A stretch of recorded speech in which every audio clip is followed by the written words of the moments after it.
Hello everyone, my name is Lydia Livingston and my website is 5News UK greatfan.co.uk. I was recently asked to think of the following question: how am I coping during the Covid-19 pandemic? And that's an interesting question to ask, and I've managed, because I've got the best carer in the world who looks after me, my partner Frank. I could not ask for a more lovely person in my life, and he's been looking after me, and he's nipped out to the shops sometimes when he's needed to. He also works in care homes, so how Covid-19, whether Frank would ever catch anything, you just never know, dear.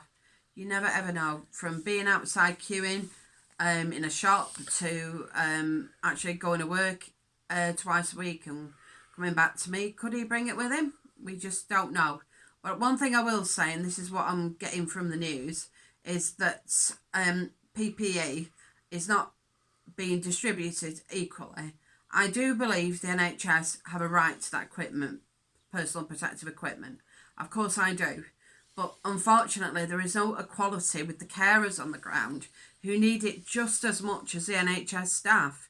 Now, if the government, and I don't know if this is true or not, turned down or didn't work with Europe regarding distributing PPE equipment, then that would be a scandal in my mind. I've seen an interview, and I saw it on the news, with a minister. I think she was the one for the Social Security. I'm not entirely sure, but she was, all I can say was, in denial. And there were two other people also being interviewed, one who worked in a care home, one I think had been a previous minister. And they were all saying, look, we have concerns, we have worries. Yet this other lady was just saying, it's okay. And then I saw another interview, this was partly today, and I just thought, I took one look and I thought, you are someone in authority. You know, you're saying potentially that there might not be so many deaths. It's not true. I just don't believe it.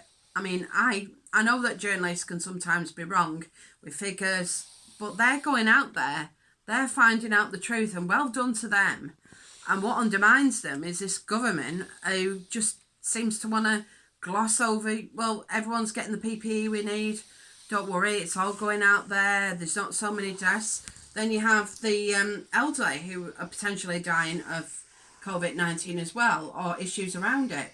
But if there is no post-mortem to clearly establish how these people are dying in care homes and how things are being transmitted, then you're never going to know the full picture. You're never going to have full figures. And what we deserve as human beings during Covid-19 in this country, the UK, is the truth. And we need more testing.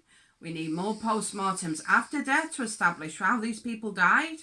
You know, the PPE and needs to be distributed equally to the NHS and social care. I also believe that holistic care within the NHS and social care in general, it's not put together enough. We're probably a long way away, even a generation, from things being seen as a whole picture. Anyway, take care everyone, enjoy your day, and I know it's not the best news, but I hope, and I've been asked to consider how we will get through this crisis. How am I coping? I hope I've managed to give you a snapshot of my life. And well done to Simon Weigert and Julian Drucker on 5 News, who've kept us well informed and up to date with what's happening with this health crisis pandemic. And I know we will get through this pandemic, Covid-19. Thank you for your attention. Goodbye, everyone.